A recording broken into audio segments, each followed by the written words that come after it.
20 tahun yang lalu, gerbang spiritual misterius muncul di planet bintang biru. Gerbang-gerbang ini melepaskan energi spiritual yang menakjubkan. Dan makhluk buas mengerikan di dunia manusia, menyebabkan periode yang dikenal sebagai zaman bencana spiritual. Dari kekacauan ini, muncullah prajurit Rom, individu yang terbangun dengan kekuatan supernatural oleh energi yang bocor. Di antara mereka, yang paling langka dan paling kuat adalah prajurit roh spasial. Prajurit pertama di Lingshu yang memiliki kekuatan tersebut. Seorang pria bernama Li Mingshan menggunakan kemampuan spasialnya untuk membalikan keadaan melawan makhluk buas dan membawa perdamaian di dunia. Ini mengukuhkan keyakinan bahwa kekuatan spasial adalah yang terkuat. 20 tahun setelah peristiwa ini, Li Mingshan melanjutkan perannya sebagai penjaga. Suatu hari, ia merasakan riak di ruang angkasa dan segera pergi untuk memeriksanya.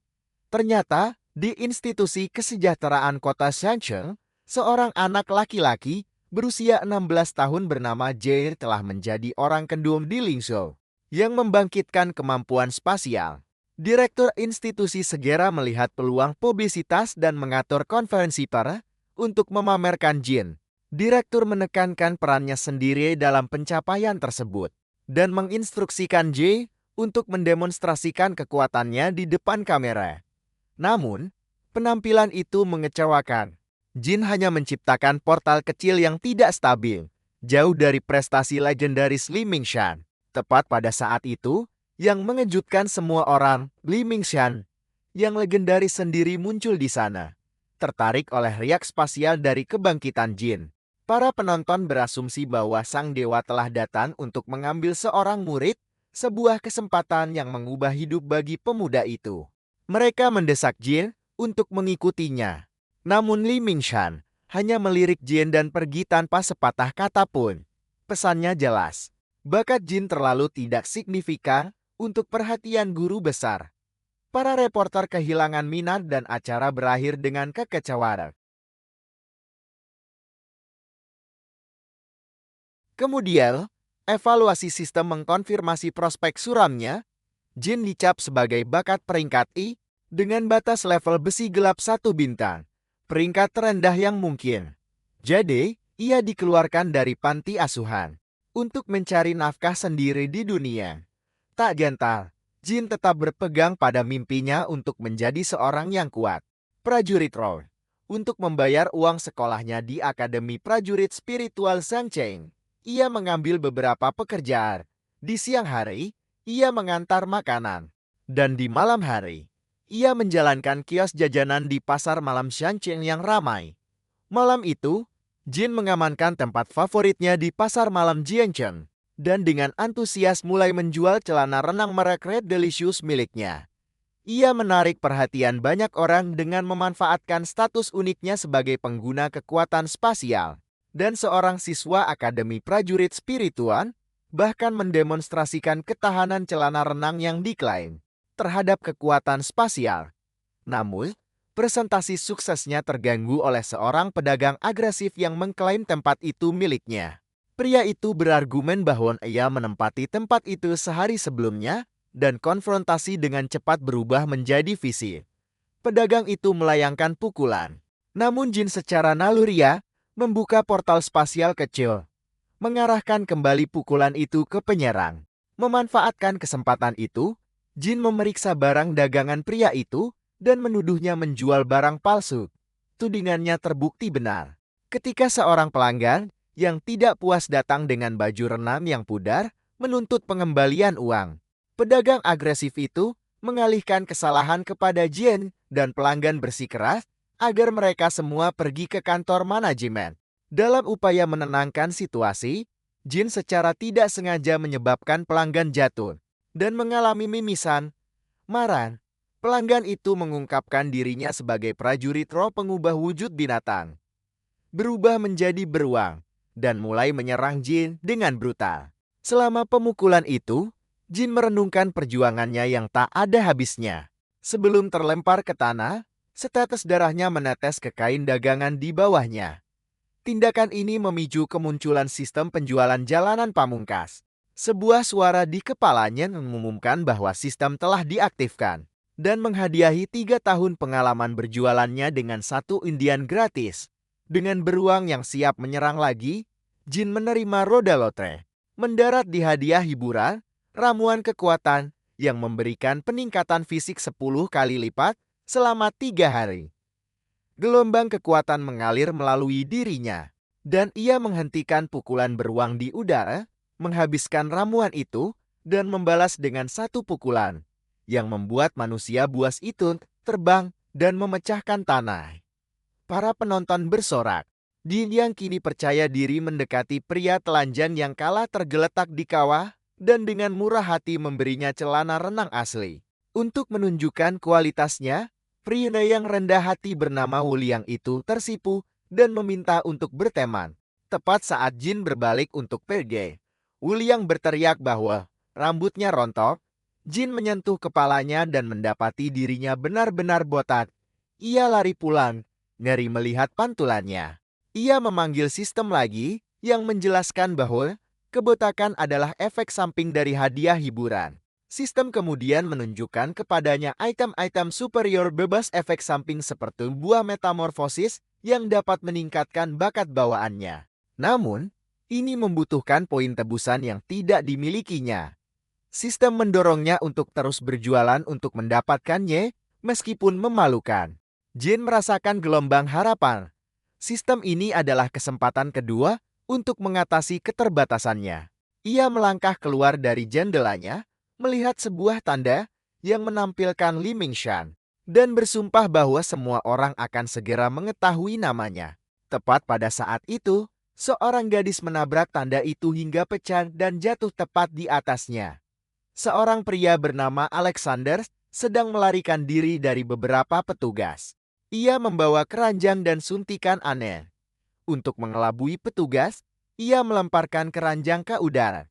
Seekor ular keluar dari keranjang dan segera berubah menjadi seorang gadis. Alexander melemparkan suntikan itu kepada gadis ini, Katerina, dan ia melarikan diri dengannya sementara Alexander melawan para petugas. Ini adalah gadis yang sama, Katerina, yang jatuh menimpa Jie setelah menabrak tanda Li Mingshan. Selama tabrakan itu, atap kamar Jin rusak, dan suntikan itu jatuh ke salah satu karton di bawah. Katerina melihat ini terjadi, tetapi karena petugas masih mengejarnya, dia melarikan diri dan meninggalkan suntikan itu. Sistem penjual otomatis jalanan terbaik, melalui antarmuka bernama Fendi, memberitahu Jin bahwa dia telah mendapatkan mata uang. Mata uang itu berasal dari emosi negatif Katerina. Fendi menjelaskan bahwa setiap frustrasi, kemarahan, atau kekesalan yang ditujukan padanya menjadi poin penukaran. Pertukarannya adalah 1 poin untuk 1 unit emosi. Untuk setiap 10.000 poin yang dia kumpulkan, dia mendapatkan 1 undian dalam lotre sistem. Penemuan ini menunjukkan kepadanya cara yang jelas, meskipun dipertanyakan secara moral, untuk mendapatkan kekuasaan. Keinginan terbesar Jin adalah buah metamorfosis. Ini adalah hadiah formal yang dapat mereformasi meridiannya dan meningkatkan bakat alaminya, akhirnya membiarkannya mengatasi batas peringkat I-nya. Sistem mencatat bahwa hadiah formal dijamin hanya setelah setiap 100 undian. Jin dengan cepat menghitung bahwa dia membutuhkan 1 juta poin emosi negatif. Tujuan ini membuatnya melihat sumber daya yang paling tersedia baginya. Teman-teman sekolahnya di Akademi Prajurit Spiritual Zhangqing. Mereka semua sudah membencinya. Dia tiba di sekolah dan segera mulai mengumpulkan poin dari semua kebencian yang dia terima. Dia memberitahu semua orang bahwa dia menjadi lebih kuat dan membual tentang dirinya. Kepala sekolah Wang, yang masih merasa negatif dari pertemuan sebelumnya, mengumumkan tes prajurit spiritual kejutan untuk semua siswa. Jin melihat ini sebagai kesempatan sempurna. Sebelum tes, dia memulai bisnis baru. Dia mempromosikan dirinya sebagai agen pengiriman untuk kantin sekolah yang dikelola oleh Nyonya Jo. Dia berjalan melalui lorong-lorong, mengambil pesanan makanan dengan sikap sombong. Ini sudah mengumpulkan poin dari teman-temannya yang kesal. Selama tes, Dia melangkah ke mesin penguji. Dengan satu pukulan, dia tidak hanya mendapatkan skor tinggi. Dia benar-benar merusak mesin. Pertunjukan kekuatan mentah itu mengejutkan semua orang. Itu menciptakan gelombang besar emosi negatif dari kepala sekolah dan para siswa. Menggunakan kejutan itu untuk keuntungannya, Jin memulai skema lain. Dia mengklaim kekuatannya yang tiba-tiba berasal dari air ajaib dari sumur kuno di kampung halamannya. Dia dengan sengaja tidak menyebutkan efek samping utama satu. Dia tahu betul dia menjual gelas-gelas kecil air ini dari mesin penjual otomatisnya kepada teman-teman sekolahnya yang bersemangat. Mereka sangat menginginkan keuntungan apapun. Hasilnya langsung terlihat dan menyebabkan kerontokan rambut yang meluas di seluruh akademi. Semua orang mulai membencinya bahkan lebih. Dan dia mendapatkan lebih banyak poin untuk itu. Sementara itu, Alexander telah meninggalkan Katerina dalam bentuk ularnya di dalam kamar Jin. Rencananya adalah agar dia menunggu di sana dan menyerang Jin. Ketika dia tiba, Alexander sendiri datang ke akademi untuk menghadapi Jin secara langsung. Jin sedang mengatur kotak makan siang untuk siswa yang memesan melaluinya. Dia memiliki ketel sup besar di sampingnya yang dia rencanakan untuk diberikan gratis kepada semua orang yang memesan. Alexander berencana meracuni Jin dengan jarum. Dia menembakkan jarum itu, tetapi secara tidak sengaja mengenai ketel dan meracuni sup. Wulian, yang juga belajar di sekolah yang sama, tiba dan membantu Jin mengantarkan makanan. Sup beracun dari kantin Nyonya Ju yang diantar Jin membuat seluruh siswa dan staf pingsan. Dan untuk memastikannya, si bodoh Wulian mencicipinya dan juga pingsan. Jin beralih ke sistem. Dia akhirnya mengumpulkan poin yang cukup untuk 100 undian yang didambakan. Hasil lotre adalah hadiah hiburan. Tetapi itu persis apa yang dia butuhkan. Kedelai penawar, obat untuk semua racun. Sistem mengirimkan dalam jumlah besar. Alexander menghadapi Jin. Dia menuntut agar Jin menyerahkan barang yang tidak ditentukan. Pertempuran sengit dimulai. Alexander dapat menyerap dan mengarahkan kembali serangan Jin. Pertarungan menjadi lebih intens dan menarik perhatian kepala sekolah Wang. Intervensi kepala sekolah menciptakan celah. Jin menggunakan kekuatan spasialnya dalam momen keputusasaan. Dia memindahkan Alexander ke langit di atas dan melemparkannya ke bawah. Jin memberikan penawar kepada semua orang. Menyelamatkan sekolah, dia dipuji sebagai pahlawan. Kacang penawar itu datang dengan efek samping yang tidak menguntungkan YIT, menyebabkan dia parang. Teman-teman sekolah yang diselamatkan akhirnya buang air besar di mana-mana. Meskipun demikian, Jin menggunakan momen itu untuk aksi publisitas terakhir. Dia memberikan wawancara kepada media. Dia dengan bangga mengambil pujian karena menyelesaikan insiden keracunan. Dia dengan lancar menggunakan platform itu untuk mempromosikan dua bisnisnya. Layanan pengiriman makanannya dan kiosnya di pasar malam Shangjiang, di mana dia adalah agen eksklusif untuk celana renang merek Red Delicious. Sementara itu, kita juga melihat sebuah organisasi misterius meninjau peristiwa tersebut, dan minat mereka pada siswa yang tidak biasa dari Xiangcheng semakin kuat.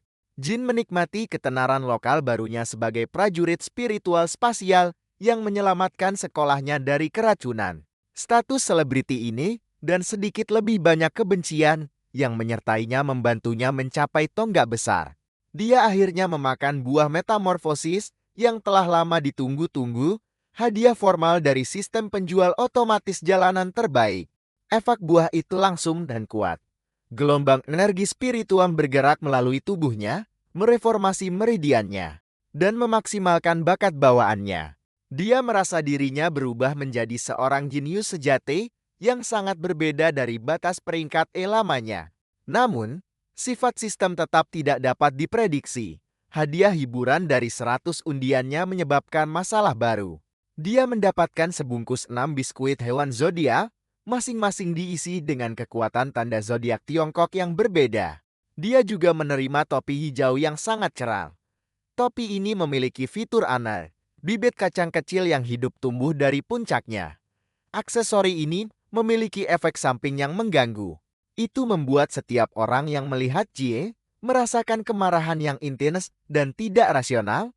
Itu membuat orang ingin memukulnya. Begitu mereka melihatnya untuk merayakan transformasinya, Jin pergi ke restoran hotpot bersama temannya Wu Liang. Di sana Wu Liang memesan makanan dalam jumlah besar. Jin tidak punya uang untuk membayar. Jadi dia pergi menelepon Nyonya Ju untuk mengatur pembayaran. Sebelum pergi, dia memberikan biskuit hewan zodiak kepada Wu Liang untuk dimakan. Wu Liang memakan satu biskuit dan mulai bertingkah seperti anjing. Dia pergi keluar dan kencing di mobil. Anehnya, di dalam mobil ada Yingsu, cinta masa kecil Jin, dan Xiao Yao, sahabatnya. Mereka masuk ke dalam restoran, dan Jin akhirnya bertemu Yingsu, seorang gadis yang dikenalnya dari panti asuhan lebih dari 12 tahun yang lalu. Xiao Yao, seorang prajurit spiritual pengubah binatang, segera bersikap memusuhi Jin. Topi hijau dan tunas kacang yang mengganggu membuat situasi semakin tidak nyaman. Topi itu menarik perhatian negatif dari orang lain. Di restoran, Yingsu tampak marah pada Jin, terutama tentang janji pertemuan yang tidak dia tepati bertahun-tahun sebelumnya. Ketika ditanya tentang Jin, Yingsu memutuskan untuk meninggalkan restoran. Dia dan Xiao Yao pergi dengan mobil mereka. Alexander tiba di restoran dan menghadapi Jin. Dia menuntut agar Jin menyerahkan barang yang tidak diketahui. Pertarungan dimulai dan Alexander menggunakan borgol pengikat spiritual pada Jin dan Wu Liang. Jin mencoba menghadapi Alexander. Dia membuka ruang penyimpanan spasialnya dan mengeluarkan semua kartonnya. Dia akhirnya menemukan suntikan darah pembakar yang diinginkan Alexander di antara barang-barangnya. Dia menyerahkannya kepada Alexander. Tetapi dengan melakukan ini, Jin menyebut nama Katerina. Alexander sekarang berpikir Jin menahan Katerina sebagai tawanan. Dia menyerang mereka dengan putus asa. Jin membiarkan Wulong memakan satu lagi biskuit hewan zodiak. Biskuit ini memberi Wulong kekuatan sementara, tetapi kekuatan banteng yang luar biasa. Kekuatan ini memungkinkan mereka melarikan diri dari restoran. Mereka terus berlari. Wulong memakan satu biskuit demi satu. Setiap biskuit membuatnya berubah menjadi hewan zodiak yang berbeda, yang membantu mereka berlari dan melarikan diri dari Alexander. Tetapi Alexander terus mengejar mereka. Yingsu dan Xiao Yao melihat Jin menunggangi punggung Wu Liang. Saat dia berlari di belakang mobil mereka, Xiao Yao memberitahu Yingsu untuk pergi dan berbicara dengannya. Yingsu menghentikan mobil. Wu Liang melompati mobil bersama Jin dan Alexander menabrak mobil. Gadis-gadis itu keluar dan melihat Alexander tidak sadarkan diri. Mereka membawanya ke rumah sakit, berpikir dia membutuhkan bantuan. Mereka juga mengambil suntikan darah pembakar, berpikir itu mungkin obatnya. Di rumah sakit, Alexander terbaring tidak sadarkan diri. Xiao Yao pergi bertanya kepada dokter tentang suntikan darah pembakar. Berpikir itu bisa membantu pria itu. Di ruang gawat darurat, dia menemukan Wu Liang dan Jin. Seorang dokter sedang memotong borgol mereka menggunakan gergaji mesin. Setelah mereka bebas, Jin melihat Xiao Yao di sana dan bertanya padanya tentang Yingsu. Lalu dia pergi untuk memeriksa Yingsu. Xiao Yao menunjukkan suntikan darah pembakar kepada dokter. Melihat suntikan itu, Wulan panik. Dia tahu mereka dalam bahaya sekarang. Alexander bangun dan mulai mencari suntikan darah pembakar dengan putus asa. Jin menemukan Yingsu dan mencoba berbicara dengannya. Keduanya mengatakan pada saat yang sama bahwa mereka memiliki sesuatu untuk diceritakan satu sama lain. Tetapi saat itu Alexander menyerang mereka. Yingsu mengingat kenangan dari masa kecil mereka. Dia ingat Jin memberitahunya bahwa dia akan melindunginya. Tetapi ketika dia membuka matanya, dia menemukan dirinya diborgol dengan Jin di belakang mobil. 10 tahun yang lalu, selama bencana spiritual, banyak anak menjadi yatim piatu. Salah satunya adalah Jin muda, dia baru berusia 6 tahun. Tetapi sudah bermimpi menjadi prajurit spiritual. Dia sering terlibat perkelahian, Untuk melindungi anak-anak lain yang lebih lemah, dia sering dipukuli sendiri. Dia menemukan panduan dalam sebuah buku berjudul 30 Keterampilan untuk Menjadi Prajurit Spiritual. Buku itu mengajarkan kepadanya bahwa melindungi yang lemah adalah misi terpenting seorang prajurit. Gagasan ini menjadi motivasi utamanya, bahkan ketika tidak ada yang berterima kasih atas usahanya. Di sisi lain, masa kecil Yingsu penuh dengan kesepian dan penolakan. Kepribadiannya yang pendiam dan mata yang tampak dingin membuat calon keluarga angkat memutuskan untuk tidak mengadopsinya. Seorang guru pernah memberinya kotak permen khusus dan pelajaran tentang keindahan tersembunyi di balik cangkang es. Ini mengajarkan Yingsu untuk membangun dinding emosional untuk melindungi dirinya. Dia mengembangkan kebiasaan menghadapi orang terkuat di setiap tempat baru. Untuk menetapkan posisinya, siklus ini berlanjut sampai dia bertemu Jin. Dia adalah orang pertama yang membelanya tanpa diminta. Dia menerima pukulan berat untuk membelanya. Tindakan ini menembus dinding emosionalnya. Dan ikatan yang dalam terbentuk di antara mereka, dia mulai mengandalkan perlindungannya yang menjadi konstan dalam hidupnya. Ini berlanjut sampai hari kekuatan apinya terbangun. Dan keluarga Jong mengadopsinya, memisahkan mereka selama 12 tahun. Saat ini, Jin dan Yingsu tetap terjebak oleh borgol pengikat spiritual. Jin berjuang mencari jalan keluar. Ketika sistem penjualan jalanan pamungkasnya mengungkapkan fungsi baru. Sistem itu sekarang memungkinkannya menggunakan biaya lapat yang terkumpul sebagai poin keterampilan. Dia segera menginvestasikan semua poinnya ke dalam keterampilan membuka kunci, mendorongnya ke tingkat master. Namun, interpretasi literal sistem menciptakan masalah baru. Itu tidak hanya membuka borgol. Sebaliknya, itu mengisi pikirannya dengan pengetahuan teoretis lengkap tentang pembuka kunci, meninggalkannya untuk menemukan alat fisik. Sementara itu, Wu Liang dan Xiao Yao mati-matian mencoba menemukan teman-teman mereka. Mereka menyadari Alexander mengambil mobil mereka, jadi mereka menggunakan GPS-nya untuk melacaknya ke gudang yang ditinggalkan. Kembali di gudang, Alexander mengancam akan membunuh Yingsu. Tapi Jin menyuruhnya untuk membunuh Jin saja. Mereka berdebat dan tepat saat Alexander hendak menggunakan gergaji mesinnya pada Jin. Jin melepas topi hijaunya. Kecambah kacang telah tumbuh di kepalanya. Dia mencabut kecambah itu dan menggunakannya untuk membuka kunci borgol dan dia menggunakan kemampuan khususnya untuk melarikan diri bersama Yingsu. Tapi saat mereka meninggalkan gudang, Xiao Yao dan Wu Lian tiba dengan mobil mereka. Mereka menabrak gudang dan mengenai Alexander, membantingnya ke dinding. Tak lama kemudian, perkelahian dimulai antara keempat teman itu. Dan Alexander Wulang berubah menjadi beruang dan Xiao Yao menjadi anjing. Yingsu menggunakan kemampuan apinya dan Jin menggunakan serangan spasialnya. Namun Alexander terbukti terlalu kuat bagi mereka, karena dia bisa menyerap serangan mereka, dan kemudian menggunakannya kembali melawan kelompok itu. Yingsu menggunakan serangan api yang kuat pada Alexander. Alexander menyerapnya dan melipat gandakan kekuatannya 10 kali lipat sebelum menyerangnya dengan itu. Tapi pada waktunya Jin bergerak di depannya untuk melindunginya. Api mengenainya, tapi secara misterius tidak melakukan apa-apa. Sistem memberitahunya bahwa dia tak terkalahkan. Saat dia berdiri di atas kain jualannya, Alexander berteriak padanya, dan Jin memindahkan Alexander tinggi ke langit. Lalu Jin menggunakan minuman 6 bom nuklirnya. Dia menantang Alexander untuk menyerap kekuatannya. Ledakan yang dihasilkan terlalu besar untuk kapasitas penyerapan Alexander, akhirnya mengalahkan musuh yang kuat itu. Jian memberitahu Yingsu untuk menyaksikan tontonan hujan meteor.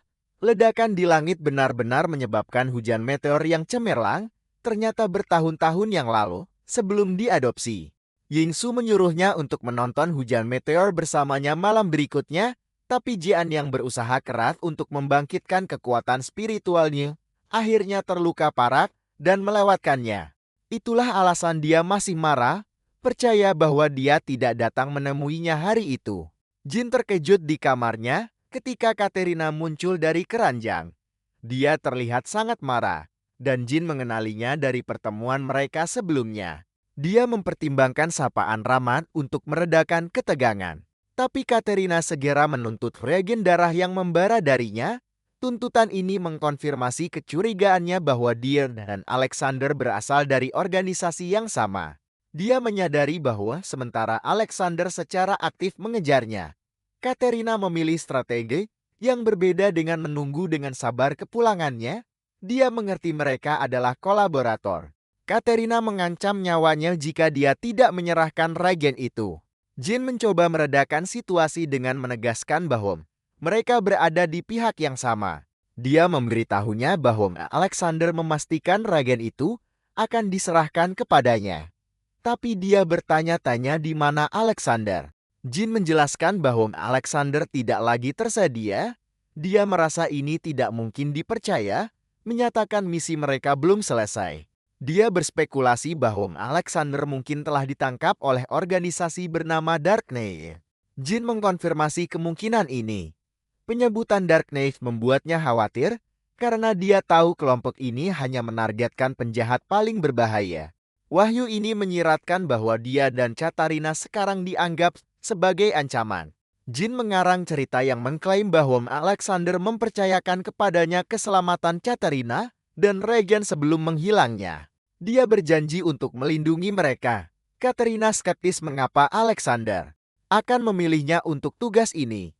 Jin membanggakan karakter, prestasi akademik, dan penampilan yang dapat dipercaya. Dia menyoroti bisnis kecilnya sebagai penyamaran yang sempurna, menyiratkan bahwa tidak ada yang akan mencurigai orang asing di sekitarnya. Dia memposisikan dirinya sebagai orang yang ideal untuk menyelundupkannya. Dan Ragen keluar dari kota Jiangcheng. Dia mendesaknya untuk segera pergi. Katerina mempertanyakan rencananya, jadi dia menginstruksikannya untuk masuk ke dalam keranjangnya untuk bersembunyi. Dia menolak meminta penjelasan. Dia mengingatkannya pada nasihat Alexander yang biasa tentang tetap tidak mencolor. Dia berpendapat bahwa kehadirannya saat ini tidak bijaksana. Dia bersikeras bahwa masuk ke keranjang adalah satu-satunya cara. Dia juga menyerahkan regen darah yang membara kepadanya untuk disimpan dengan aman. Dia menyatakan bahwa dia akan melindungi regen itu. Dan dia akan melindunginya. Tapi seorang agen Dark Knight tiba-tiba masuk ke rumahnya. Jin mencoba menghentikan mereka bertarung karena dia khawatir tentang kerusakan properti pemilik rumahnya. Dia memohon ketenangan, tapi konflik meningkat. Sebuah lubang meledak di dindingnya selama kekacauan itu. Jin jatuh di atas suntikan darah yang membara dan secara tidak sengaja menyuntikkan ke dadanya. Dia merasakan sakit yang tajam dan menemukan luka di tubuhnya. Dia menjadi disorientasi dan pusing. Dia memanggil sistemnya Fendi, putus asa untuk menggunakan undian keberuntungan. Untuk bantuan, dia menanyai Fendi tentang kondisinya.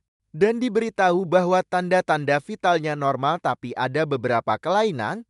Dia memutuskan untuk melanjutkan undian menggunakan poin yang terkumpul. Sistem memberinya hadiah hiburan, ginseng vitalitas. Deskripsi mengklaim itu dapat memulihkan kesehatan, menyembuhkan semua penyakit, dan meningkatkan energi. Jin membuat minuman dari itu. Tapi rasanya mengerikan. Hampir segera dia mengalami keadaan darurat medis, memperhatikan darah di tinjanya. Mengingat nasihat untuk pergi ke rumah sakit, untuk gejala seperti itu, dia bergegas keluar dan memanggil taksi. Tapi sopir taksi ternyata adalah agen Dark Knight yang menyamar. Taksi itu adalah bagian dari fasilitas medis sementara yang didirikan oleh organisasi. Para agen yang dipimpin oleh Kapten Luo memeriksanya dengan teliti dan tidak nyaman. Mereka menanyakan pertanyaan pribadi yang dia jawab dengan tanggapan yang mengelak atau lucu. Selama pemeriksaan mereka menemukan regen darah yang membara di dalam tubuhnya. Tes mengungkapkan fusi sempurna yang mengubah peringkat bakatnya dari E menjadi triple S. Staf medis terkejut karena ini adalah kasus fusi sempurna pertama yang diketahui. Jin bertanya, apakah dia bisa pergi karena dia merasa lebih baik. Tapi Luo memerintahkannya untuk dibawa ke markas mereka untuk diinterogasi lebih lanjut. Dia bingung dan frustrasi dengan perlakuan ini. Interogasi berlanjut. Luo menuntut untuk mengetahui hubungannya dengan Celestial Lee, pengguna kekuatan spasial lainnya. Jin menghindari memberikan jawaban langsung dan mengembalikan pertanyaan padanya, menanyakan tentang sifat darah yang terbakar. Luo menjelaskan bahwa darah terbakar adalah reagen rahasia yang belum selesai dikembangkan oleh Dark Knight, dicuri oleh Alexander, seorang pembunuh dari kelompok Hiu Putih. Dia mengungkapkan bahwa Katerina adalah pembunuh pemula dari kelompok yang sama tanpa catatan kriminal, tetapi sudah masuk daftar buronan mereka dengan hadiah. Jin melihat peluang dan bertanya, apakah dia bisa mengklaim hadiah untuk menangkapnya? Luo bersikeras bahwa dia harus kembali ke markas untuk tujuan penelitian. Jin setuju, tetapi meminta untuk menangani sesuatu terlebih dahulu. Dia berteleportasi dan kembali ke kamarnya. Dia menemukan Katerina dan menjelaskan situasinya. Dia memberitahunya tentang interogasinya dan bahwa Dark Knight secara aktif mencarinya. Dia menunjukkan poster buronan dengan wajahnya dan hadiahnya. Dia menasihatinya bahwa meninggalkan kota akan sulit. Dia menyarankan agar dia bersembunyi di dalam keranjangnya lagi. Dia memberinya ponselnya untuk menghubungi kelompoknya meminta bantuan. Dia menghubungi mereka dan memberitahunya bahwa 10 orang sedang dalam perjalanan.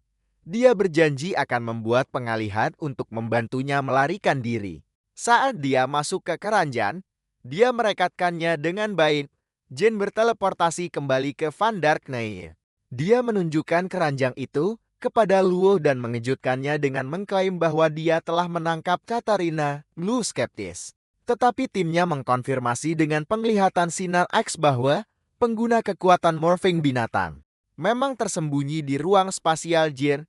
Jin mengusulkan rencana untuk menggunakan Katarina sebagai umpan untuk menangkap pembunuh lain yang datang. Luo ragu-ragu, tetapi sebuah laporan mengonfirmasi bahwa 10 anggota Hiu Putih sedang menuju Jiangcheng, jadi dia setuju untuk bekerja sama. Kemudian dia berbaring di kamarnya. Katerina keluar dari keranjangnya dan memeriksanya. Dia berbohong mengatakan penyiksaan itu kejam, tetapi dia tidak mengungkapkan apapun. Dia memberitahunya bahwa mereka harus pergi karena tidak aman di sana. Tetapi dia memberitahunya bahwa area itu sekarang aman karena Dark Knight telah mencarinya. Dia menawarinya sisa makanan dan menyarankan agar dia mengganti baju perangnya yang mencolok dengan beberapa pakaian yang dia miliki. Dia menasihatinya untuk berhati-hati dengan barang-barang pemilik rumah. Sendirian sejenak, Jin merayakan penerimaan uang hadiah. Saat itu, Xiao Yao mendekatinya, mengisyaratkan dia ingin bicara. Jin merasa ini bukan waktu yang tepat, tetapi dia bersikeras. Saat itu, setelah mengganti pakaiannya, Katerina keluar dari ruangan lain. Xiao Yao menghadapi Jin. Setelah melihat Katerina di rumahnya, dia menuntut penjelasan tentang identitas gadis misterius itu dan hubungan mereka. Jin mencoba menenangkan Xiao Yao dengan membuat cerita palsu. Dia mengklaim Katerina adalah pembeli grosir dari Padang Salju yang memesan banyak barang dagangannya dengan deposit yang signifikan. Dia bersikeras bahwa menyelesaikan kesepakatan bisnis ini sangat penting untuk masa depannya. Dia memohon kesabaran Xiao Yao, berjanji akan menjelaskan semuanya nanti. Penjelasannya tampak lemah, dan kecurigaan Xiao Yao meningkat. Sementara itu, Jin memaksa Katarina untuk menghubungi timnya. Katarina menerima pesan dari organisasinya, Hiu Putih. Pesan itu memberitahunya bahwa tim beranggotakan 10 orang dari Hiu Putih akan menemuinya di pasar malam tanpa detail lebih lanjut. Di pasar malam, Jin mencoba bertindak normal sambil diam-diam menunggu instruksi lebih lanjut. Dia membeli makanan untuk membuat Katarina sibuk. Luo, kapten dari Dark Knight, terus menelepon ponsel Jin berulang kali untuk laporan kemajuan misi penyamarannya. Xiao Yao juga tiba di pasar dan terus bertanya kepada Jia tentang Katarina dan orang misterius yang terus dia kirimi pesan. Pertanyaan-pertanyaannya yang gigih memaksa Jia untuk menciptakan lebih banyak kebohongan. Dia berhasil mengirim balasan samar kepada Luo, mendapatkan sedikit waktu. Kemudian dia menggunakan kemampuan spasialnya untuk memindahkan Xiao Yao ke dalam bus Dia memberitahunya untuk memberinya 2 jam dan dia akan menjawab semua pertanyaannya. Katerina mendapat pesan lain dengan instruksi dalam dialek asli mereka. Pesan itu samar. Hanya memberitahunya untuk menemukan kura-kura di pasar malam Shawshank. Jin kesulitan memahami arahan singkat dan samar itu. Katerina ingin makan lebih banyak makanan, tetapi Jin bersikeras mereka segera pergi. Untuk mengikuti perintah itu, pencarian mereka membawa mereka ke penjual kura-kura hidup. Katerina menjelaskan bahwa orang kuno dari padang salju menggunakan spesies kura-kura tertentu dari wilayah mereka untuk menyampaikan pesan rahasia dengan mengukir informasi di cangkangnya. Dia mengungkapkan bahwa intelijen vital tidak pernah disimpan pada satu kura-kura saja. Saat mereka mencari di dalam tangke, Xiao Yao kembali. Berpikir Jin berselingkuh dengan gadis itu. Dia menendang kura-kura dengan informasi terukir dari tangan mereka ke sungai. Jin menyuruh Katerina untuk melompat ke sungai dan mencari kura-kura. Jadi dia mengejar mereka. Kepada Xiao Yao, dia menjelaskan bahwa Katerina kehilangan kontak dengan keluarganya 10 hari yang lalu dan dia membantunya menemukan mereka. Dia mengatakan informasinya ada pada kura-kura yang diukir. Xiao Yao mempercayai kebohongan baru ini. Melihat peluang, Jin menyuruh Xiao Yao untuk berubah menjadi bentuk anjingnya. Dia ingin dia menggunakan kekuatan morphing binatangnya, khususnya indera penciumannya yang tajam untuk melacak keluarga Katerina. Di sisi lain, dia meminta janji dari Katerina untuk merahasiakan identitas pembunuhnya dari Xiao Yao untuk saat ini. Xiao Yao dalam bentuk anjingnya mencoba mengikuti aroma dari tangan Katerina pada cangkang kura-kura. Jejak itu membawa mereka ke warung makan, dan Katerina mulai memesan dan makan lebih banyak makanan. Jin diinterupsi oleh panggilan mendesak lainnya dari Luo. Jin menjauh untuk menjawab, membuat Xiao Yao semakin curiga bahwa dia terlibat dengan wanita lain. Kemarahannya memuncak, dan dia pergi untuk menyelidiki sendiri. Putus asa mencari solusi, Jin beralih ke sistem pembengkokan jalanan pamungkas. Dia menggunakan poinnya untuk menarik hadiah. Dia mendapatkan cari keberuntungan yang bisa memberinya keberuntungan selama 30 menit, puding yang bisa mengubah penampilannya, dan durian emas yang langsung memulihkan kekuatan spiritual pengguna hingga kapasitas penuh. Namun, memotong durian emas menyebabkan ledakan dahsyat yang mengguncang bumi dengan gelombang kejut besar dan bau yang tak terbayangkan. Dia menyetel pengatur waktu dan memakan cari keberuntungan yang segera memberinya 30 menit keberuntungan ekstrem. Keberuntungannya meroket. Dia dengan cepat menemukan seluruh tim hiu putih. 7 pembunuh berkumpul di pasar produk akuatik yang sepi. Dia mengirim lokasi langsungnya ke Luo. Tapi saat itu, juga 30 menit berlalu dan keberuntungannya berakhir. Bendy memberitahunya bahwa cari keberuntungan memiliki kelemahan serius. Efeknya diikuti oleh 3 jam nasib buruk yang intens. Dampaknya dimulai seketika. Dia melihat Xiao Yao dalam wujud anjingnya terikat tali. Orang-orang dari hiu putih hendak memotongnya dengan gergaji mesin. Mereka melihat Jin dan langsung menyerangnya. Dia membuka portal spasial dan terus menghindar. Selama pertarungan, ponselnya terlempar keluar dari gudang ke sungai Luo dan timnya tiba, tetapi terus mencari orang-orang itu di sungai. Jin melepaskan ikatan Xiao Yao dan mereka berdua terus melarikan diri selama kekacauan. Nasib buruk Ji menyebabkan dia secara tidak sengaja mengeluarkan durian emas dan memecahkannya. Ini mengakibatkan ledakan besar dan runtuhnya gudang menimpa para pembunuh. Secara efektif melumpuhkan mereka. Luo dan timnya tiba di sana dan dia memberitahu mereka bahwa orang-orang hiu putih ada di gudang. Jadi mereka menangkap mereka. Tetapi mereka terkejut bahwa dia mampu menyelesaikan ini sendiri. Setelah operasi, Xiao Yao mempertanyakan Jin tentang penipuannya dan bertanya apakah dia bekerja untuk Dark Knight. Dia mengakui dia berbohong untuk mencegahnya terburu-buru ke dalam situasi berbahaya, mengklaim dia ingin melindunginya. Pengakuan ini sedikit melunakkan sikapnya. Dia kemudian mencoba membahas masalah serius mengenai Yingsu. Sementara itu, sebuah laporan berita mengungkapkan bahwa kakak Yingsu, kepala keluarga Shang, sakit parah. Yingsu terpaksa mengambil alih kendali atas perusahaan keluarga yang sedang dalam akuisisi agresif oleh grup Luo Qian. Sebuah kilas balik menunjukkan Jin muda mendapat masalah karena menaruh ikan asin di laci pengganggu. Yingsu kemudian secara fisik menghadapi pengganggu itu karena pelecehan terus-menerus. Kedua anak itu dihukum oleh kepala sekolah. Jin menjelaskan kepada Yingsu bahwa dia menggunakan taktik licik karena para pengganggu hanya bertindak ketika tidak ada figur otoritas. Dia percaya bahwa berurusan dengan orang yang bermain kotor terkadang membutuhkan metode serupa. Dia mengatakan bahwa ketika Yingsu memukul pengganggu itu, kekerasan fisiknya membuat mereka yang bersalah.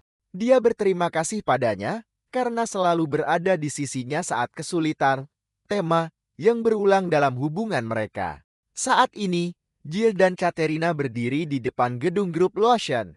Katerina bertanya kepadanya apa yang mereka lakukan di sana. Jadi dia memberitahunya bahwa mereka ada di sana untuk membantu seorang teman. Di dalam, Yingsu bertemu perwakilan grup Lotion, TAE, untuk negosiasi. Malam sebelumnya, Xiao Yao memberitahu Jian tentang situasinya. Dia mengatakan kepadanya bahwa dengan kakaknya yang sakit, semua tanggung jawab jatuh pada Yingsu. Yingsu akan bernegosiasi dengan Tian, seorang pria yang dikenal karena pendekatannya yang tidak diinginkan terhadapnya. Xiao Yao mengatakan dia punya rencana. Dia ingin Jin menggunakan kekuatannya untuk membawanya bersamanya, untuk menyusup ke gedung Luo Qian, untuk memastikan keamanan Yingsu selama pertemuan. Jin setuju untuk bertemu Xiao Yao di stasiun, tetapi memiliki niatnya sendiri. Jin memutuskan untuk bertindak sendiri, percaya bahwa serangan langsung akan menjadi bencana. Saat ini, dia menelepon Xiao Yao dan menyuruhnya menunggu. Dia melanjutkan dengan Katerina. Dia menggunakan trik cerdik untuk masuk ke gedung Luo Qian yang sangat aman dengan menawarkan layanan mereka sebagai pekerja dapur sementara. Koki kepala mencoba memikat Katerina dan dia memukulnya hingga pingsan.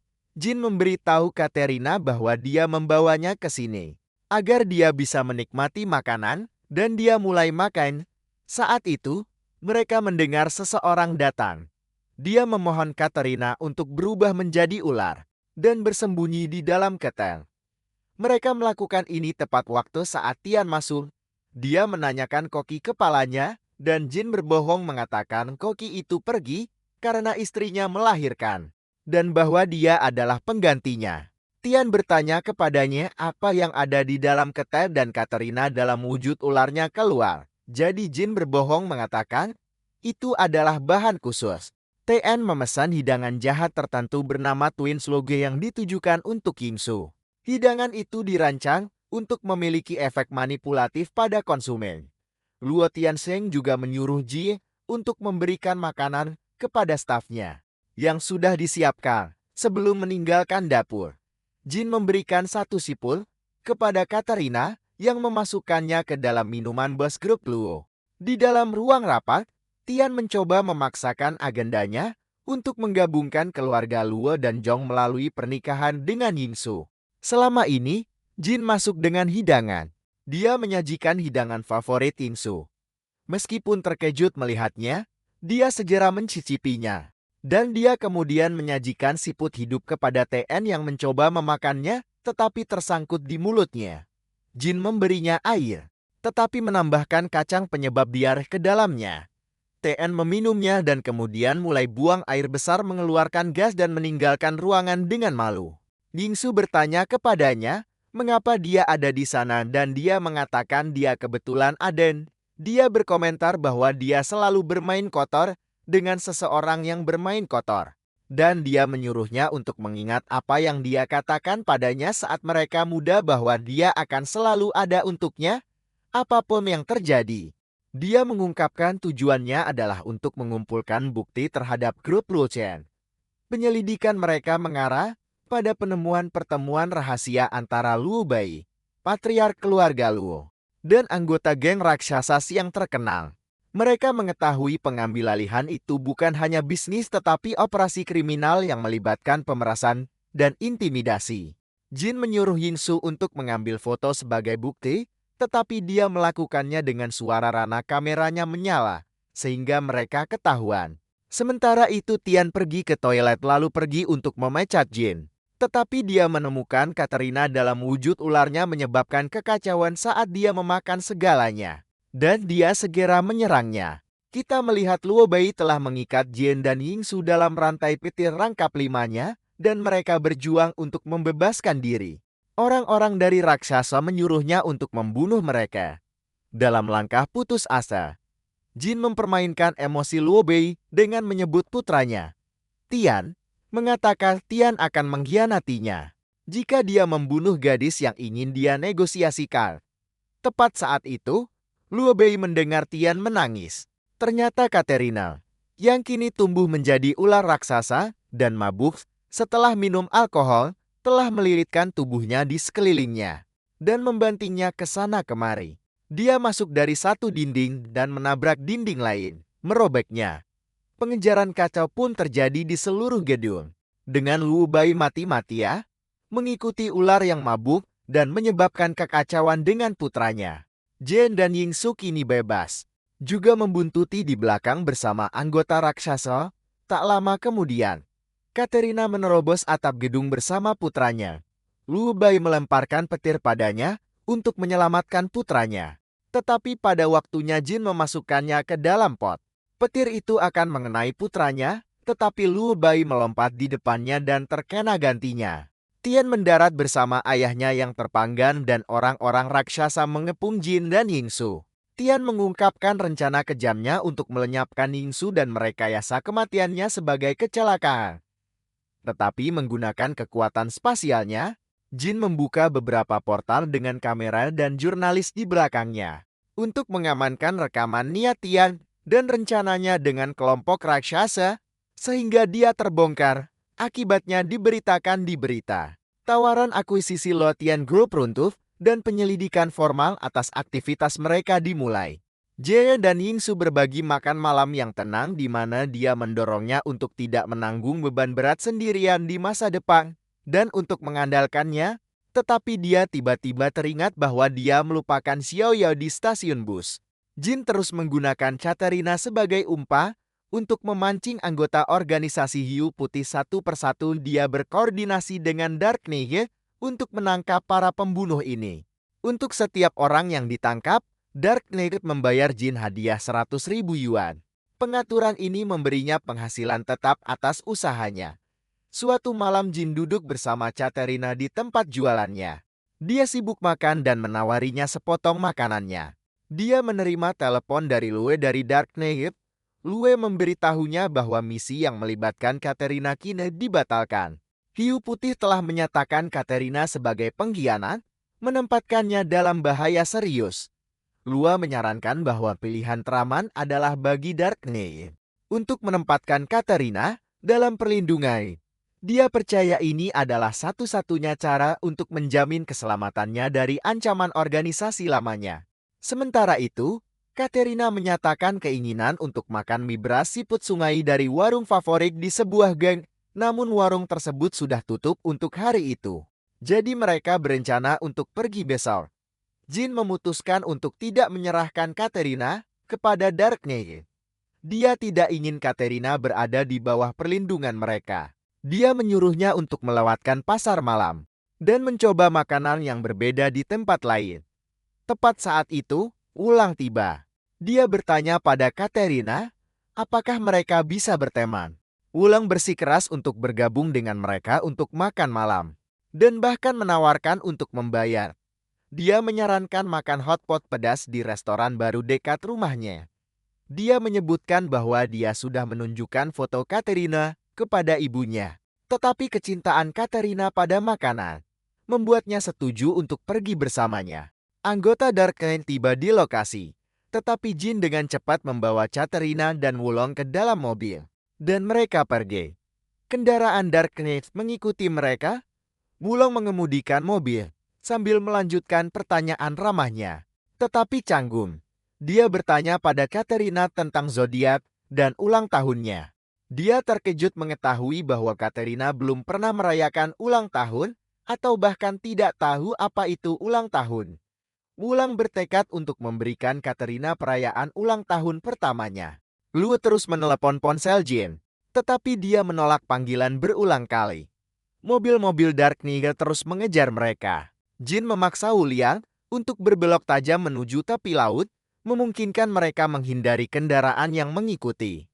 Jin menjelaskan bahwa lokasi tepi laut ini cocok untuk perayaan yang sederhana dan rahasia. Wuliang tidak senang dengan tidak adanya kue atau lilin yang layak.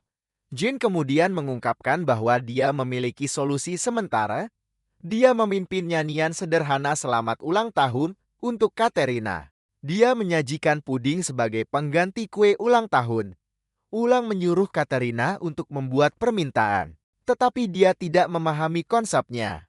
Jin menjelaskan bahwa permintaan adalah harapan agar sesuatu yang indah terjadi. Jadi Katerina membuat permintaan untuk bersama mereka dan mereka semua memakan puding itu. Untuk menggantikan ketiadaan kembang api, Wulong mengambil 2 suar sinyal dari mobilnya.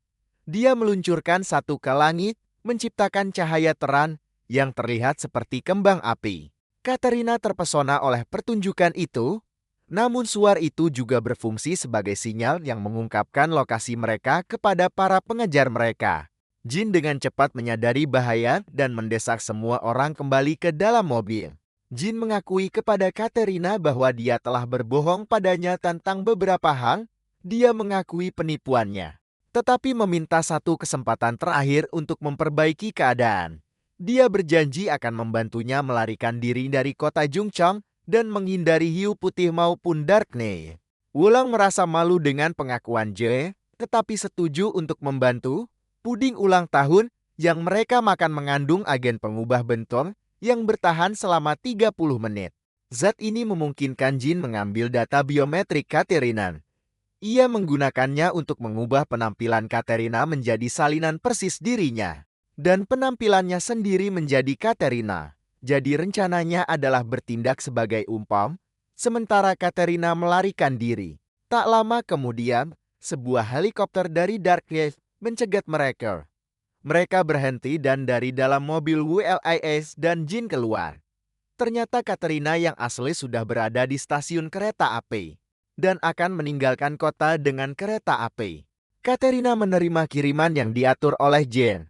Paket itu berisi catatan dengan instruksi yang jelas. Catatan itu memberitahunya untuk tetap tenang, pergi ke selatan, dan hindari daerah bersalju sepenuhnya. Ini menekankan bahwa dia tidak boleh kembali dan menyertakan pengingat ringan untuk membayar makanannya.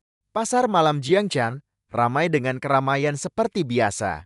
Di sebuah warung yang menyajikan sate khas Tiongkok Timur Laut, seorang pria bernama Tarkovsky duduk dengan sabar. Ia adalah seorang pembunuh senior dari organisasi Hiu Putih, dikenal karena tingkat penyelesaian misinya yang sempurna.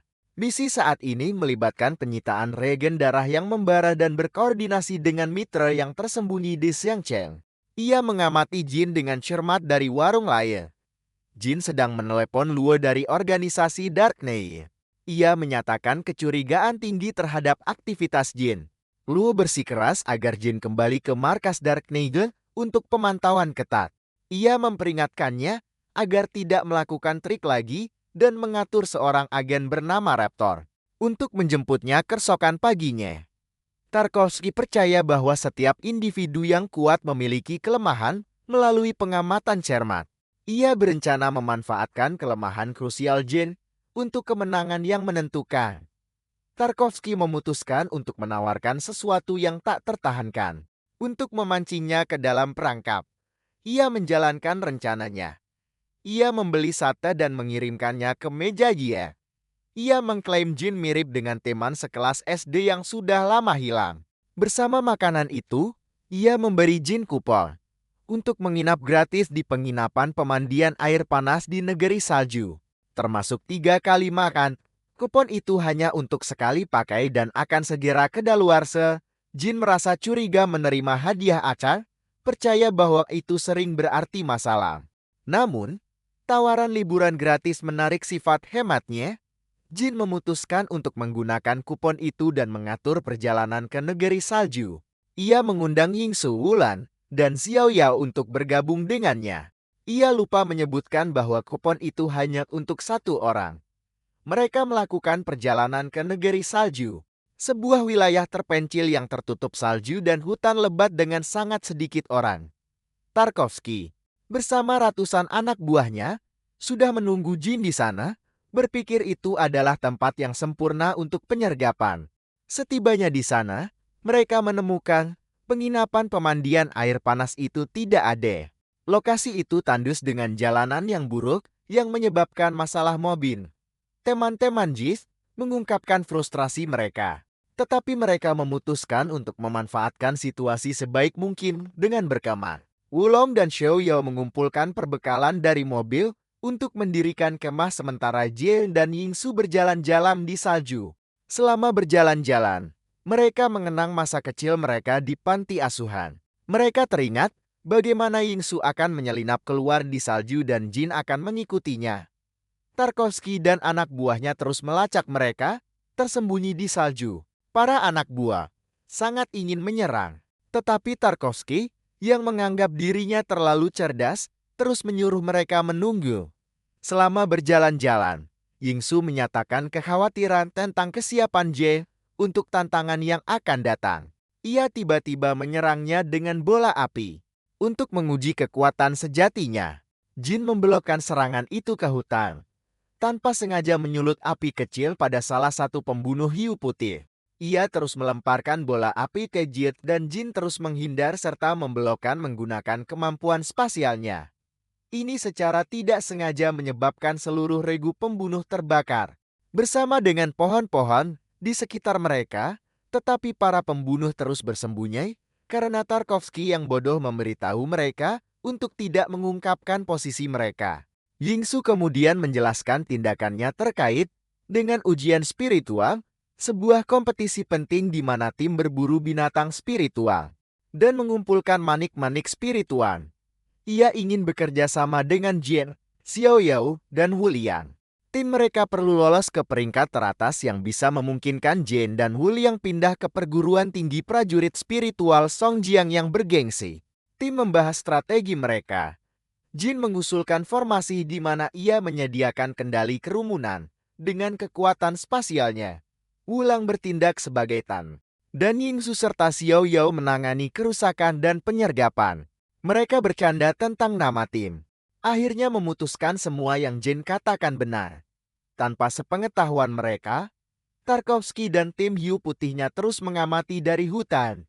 Mereka telah merencanakan untuk menyergap kelompok itu. Ketiga, mereka berpisah untuk mencari makanan atau air. Namun, penyimpanan spasial Jin berisi persediaan yang melimpah, termasuk makanan untuk hidangan hotpot, sehingga kelompok itu tidak perlu meninggalkan tempat perkemahan mereka.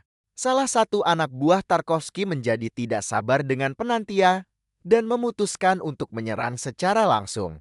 Ia pertama-tama memukuli Tarkovsky yang bodoh itu dan kemudian menyerang bersama yang lain. Jin dan teman-temannya melawan, tetapi mereka kalah jumlah. Jin menggunakan kemampuan teleportasinya dan kain warung untuk pertahanan, tetapi kekuatan spiritualnya cepat habis. Xiao Yao terluka, dan situasinya terlihat mengerikan. Jin ingat ia bisa menghubungi Luo untuk meminta bantuan dan mengirimkan sinyal bahaya dengan lokasi waktu nyatanya. Selama pertarungan, Tarkovsky mengungkapkan kekuatan unik yang memungkinkannya untuk sementara meniadakan kemampuan prajurit spiritual manapun. Dia mencengkeram Jin mencegahnya menggunakan kekuatan spasialnya dan mengejeknya lemah lalu dia mulai menguras darah dari tubuh Jin. Namun regen darah yang membakar di dalam tubuh Jin aktif. Memberinya lonjakan kekuatan tiba-tiba dia membebaskan diri dan melawan balik dengan kekuatan yang ditingkatkan pada saat kritis Luo tiba dengan bala bantuan ksatria kegelapan. Dan mereka dengan cepat menaklukkan pembunuh hiu putih.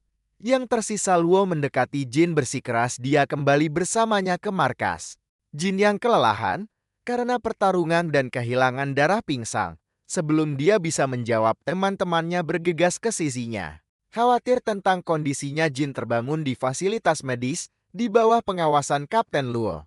Dia merasa disorientasi dan bertanya tentang kondisinya. Staf medis melakukan berbagai tes padanya. Luo menghubungi markas untuk hasilnya. Konsultasi mengungkapkan situasi serius regen darah yang membakar di dalam Jin adalah zat pendukun yang dirancang untuk meningkatkan peringkat prajurit spiritual dengan mempercepat metabolisme. Selama pertarungan terakhirnya, dia secara tidak sadar menggunakannya, secara berlebihan melepaskan lebih banyak energi daripada yang bisa ditangani tubuhnya. Diagnosisnya sangat serius. Jin harus meningkatkan peringkat spiritualnya dari perunggu 3 bintang menjadi perak dalam 7 hari. Jika dia gagal, metabolismenya yang dipercepat akan menyebabkan kematiannya. Tubuhnya kemudian akan menjadi spesimen penelitian yang berharga. Untuk seorang pejabat tinggi yang dikenal sebagai Dewa Es, hitungan mundur segera dimulai. Jin memiliki tepat 163 jam dan 57 menit untuk mencapai 7 kenaikan level berturut-turut. Kesatria Kegelapan menjanjikan dukungan penuhnya dalam perlombaan putus asa melawan waktu ini. Rencana tersebut melibatkan memberinya pasokan harian berkualitas tinggi. Manik-manik spiritual, namun kemampuannya untuk menyerap energi mereka secara efisien adalah tantangan sebenarnya. Jin mulai berlatih dengan optimisme. Dia menyerap manik-manik spiritual dan dengan cepat naik 1 tingkat bintang karena bakat uniknya untuk penyerapan energi penuh. Keberhasilan awal ini membuatnya percaya diri. Kapten Luo menawarkan perspektif yang realistis. Dia mengingatkannya bahwa setiap level berikutnya membutuhkan lebih banyak energi spiritual. Dengan peringkat bakat A tambah sendiri, dia membutuhkan 3 tahun untuk maju dari perunggu. Keperak perhitungan berdasarkan bakat J menunjukkan kerangka waktu normal 4 bulan. Batas 7 hari bukanlah tujuan, tetapi tenggat waktu untuk kelangsungan hidupnya. Satu-satunya metode untuk meningkatkan tingkat penyerapannya adalah melalui konsumsi energi spiritualnya yang intens. Ksatria Kegelapan memobilisasi seluruh markasnya, membagi personel menjadi 24 tim untuk berlatih dengan Jin tanpa henti. Siang dan malam pelatihan itu brutal dan berkelanjutan. Jin mendorong dirinya hingga batasnya, membuka keterampilan tempur baru seperti teknik senjata tombak yang dia kuasai dengan cepat. Peningkatan intensitas menunjukkan sedikit peningkatan dalam penyerapan energi, tetapi kemajuan tetap lambat. Keputusasaan membuat Jin berkonsultasi dengan sistem penjual jalanan utamanya. Dia mencari jalan pintas, dan sistem merekomendasikan hadiah formal mingguan bernama Hair Tumping Pop Rockers. Item ini menjanjikan peningkatan 10 kali lipat dalam penyerapan energi spiritual selama 8 jam. Namun untuk mendapatkannya membutuhkan 100 undian berturut-turut, yang untuk itu dia kekurangan poin penukaran. Sistem mengancam akan mati karena poin yang tidak mencukupi. Dia terus menarik undian selama 6 hari berturut-turut, tetapi Pop Rocks ini datang dengan efek samping. Mereka membuat konsumen sangat menarik bagi orang-orang di sekitarnya. Ini mengakibatkan para petugas menjadi terlalu tertarik padanya dan bahkan melakukan tarian tiang untuknya. Ini mencegahnya tidur selama 6 hari berturut-turut karena para petugas terus bersikap nakal padanya. Pada hari ke-7, dia pergi ke kamar Luo dan memohon untuk masuk. Setelah di dalam dia ingin tidur, dia juga jatuh di bawah pesonanya karena efek samping. Dia memberitahunya bahwa jika dia meninggal dia harus pergi dan memberitahu teman-temannya mengapa dia tidak datang. Dia bahkan memberinya beberapa barang untuk diberikan kepada mereka. Dia memintanya untuk menunjukkan wajahnya dan melepas topengnya. Jin memohon kepada sistem dengan alasan bahwa kematiannya juga akan berarti akhir baginya. Dia menekan Wendy untuk mengizinkan undian. Yang mengejutkannya, hadiahnya bukanlah Pop Rocks, melainkan pil kecantikan ilahi, sebuah item yang meningkatkan penampilan fisik. Sistem menjelaskan bahwa pembaruan mengubah hadiah mingguan hasil ini adalah pukulan telak, karena pil tersebut tidak menawarkan bantuan untuk situasi kritisnya. Dengan hanya 17 jam tersisa, mereka pergi berlatih, tetapi konsultan muncul dan memberitahu mereka bahwa konvoi yang membawa manik-manik spiritual peringkat emas vital disergap oleh pembunuh hiu putih. Pencurian itu menunjukkan adanya mata-mata di dalam Ksatria Kegelapan. Hilangnya manik-manik ini membuat misi Jin Hampir mustahil tim bergegas mencari solusi. Tuan konsultan mengingat sebuah proyek terbengkalai bernama Dollhouse, tempat pelatihan bagi perwira tinggi. Itu menampung binatang spiritual peringkat platinum. Kilan api manik spiritual di dalam makhluk ini mengandung energi yang cukup untuk mengangkat Jane ke peringkat perak. Seketika ini adalah harapan terakhir mereka. Jane dan Luo menjelajah ke fasilitas yang terbengkalai. Lingkungan itu berbahaya dan telah lama terlupakan. Setelah perjalanan yang menegangkan, mereka menemukan lunas api pada binatang itu tampak tidak aktif, menawarkan kesempatan singkat untuk mengambil manik-manik. Tanpa perlawanan, Jin berlari ke arah sisa-sisa binatang itu dengan santai. Tepat ketika dia berbalik, tuan konsultan tiba-tiba muncul dari bayangan dan mengayunkan pedangnya ke arahnya, tetapi Luo muncul tepat waktu untuk menyelamatkan Jin dan sebagai gantinya tangannya terpotong. Bertahun-tahun yang lalu, tuan konsultan tiba di Snowfield untuk tes seleksi penting untuk organisasi Hiu Putih. Dia telah menghabiskan 10 tahun dalam pelatihan yang ketat, mengayunkan pedang 1000 kali setiap hari untuk satu kesempatan. Alexander memilihnya dari ratusan kandidat karena satu alasan: dia rendah hati. Sifat ini membuatnya ideal untuk pekerjaan mata-mata sebagai agen rahasia. Dia direkrut ke Ksatria Kegelapan, tetapi hanya sebagai juru tulis magang. Dalam peran ini dia tidak mengayunkan pedangnya. Dan sejak saat itu dia menunggu waktu di mana dia akhirnya bisa kembali menggunakannya. Dia melapor setiap hari, perlahan naik pangkat dari juru tulis magang menjadi juru tulis junior, dan kemudian menjadi konsultan. Setiap hari menyatu dengan hari berikutnya selama 3.650 hari. Dia sering bertanya-tanya berapa lama dia harus mempertahankan penyamarannya, dan satu-satunya jawaban yang dia terima adalah untuk bersabar. Kesempatannya untuk menggunakan pedangnya lagi tampaknya tiba dengan sebuah berkas berlabel darah membara. Alexander memberitahunya bahwa berhasil mengambil regen akan memungkinkan dia kembali ke Snowfield. Harapan ini hancur ketika berita tiba bahwa Alexander telah ditundukkan oleh seorang siswa bernama Jin. Frustrasi tuan konsultan berubah menjadi sumpah bahwa Jin akan membayar karena telah merusak kesempatannya. Saat ini, tuan konsultan menyerang Jin dengan pedangnya di dalam fasilitas rumah boneka. Luo melangkah di depan Jin untuk melindunginya dan tangannya terpotong dalam prosesnya. Jin berlari sambil menggendong Luo, tetapi dia tidak bisa menggunakan kekuatan spiritualnya karena fasilitas itu dibangun dari biji besi pengikat spiritual yang meniadakan semua kemampuan spiritual. Konsultan yang menyamar itu menghadapi mereka. Dia menjelaskan bahwa di dalam dinding ini hanya keterampilan fisik murni yang penting, dan dia membual tentang 20 tahun keahlian pedangnya yang terasa. Dia menyatakan dirinya tak terkalahkan di lingkungan ini. Luo mendesak Jin untuk melarikan diri, sementara dia menahan agen itu. Tetapi Jin menolak meninggalkannya. Konsultan itu menyerang, yakin akan keunggulannya, namun Jin mengejutkannya. Meskipun kekuatan spasialnya dinonaktifkan, keterampilan senjata tombak yang baru dikuasainya tetap efektif. Dia membalas serangan konsultan dengan tulang yang dia ambil dari tanah.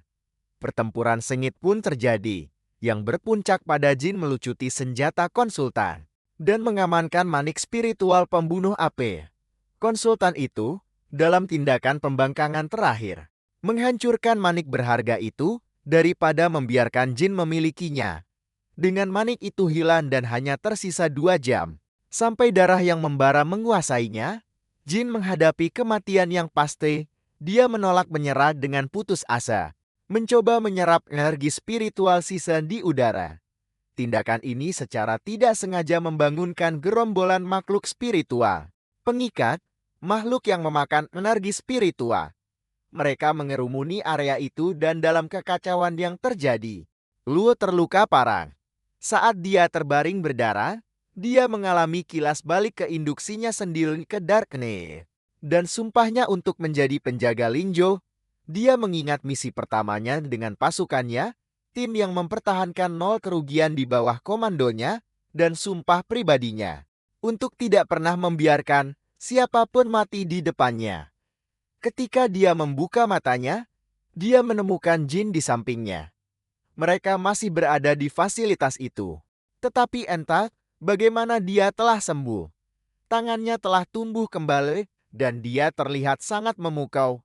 Jin menjelaskan kepadanya bahwa dia berhasil melawan binatang buas menggunakan pedang konsultan. Dalam prosesnya, dia menyerap energi spiritual dari binatang buas itu sendiri, yang akhirnya memungkinkannya menembus ke peringkat perak. Menyelamatkan hidupnya, dia kemudian menggunakan ginseng vitalitas untuk menyembuhkan luka kritisnya. Dalam momen improvisasi, dia juga memberinya pil kecantikan ilahi yang mengembalikan kecantikannya. Jin berbicara dengannya tentang makna pengorbanannya. Dia berpendapat bahwa orang-orang yang dia selamatkan akan ingin dia menjalani kehidupan yang penuh. Timnya menemukan mereka, mengungkapkan kegembiraan dan kelegaan atas kelangsungan hidupnya. Kemudian, saat mereka bersiap untuk berpisah, Luo mengirimkan hadiah kepada Jin melalui seorang bawahan. Hadiah itu adalah manik spiritual peringkat emas dari katak berwajah hantu. Dia menganggap ini sebagai pertukaran yang adil untuk peristiwa yang terjadi. Sementara itu, Yingsu dan yang lainnya sedang menunggu Jin di pintu masuk tes spiritual Divine Pool. Dia akhirnya tiba di sana dan dengan bangga mengumumkan peringkat peraknya yang baru. Jadi tim merayakan bersamanya, tetapi tanpa sepengetahuan mereka, kita melihat dua pria mengawasi mereka. Saat mereka mengkonfirmasi Jin sebagai pembawa reagen darah yang membar dan target mereka berikutnya. Tapi disinilah video ini berakhir.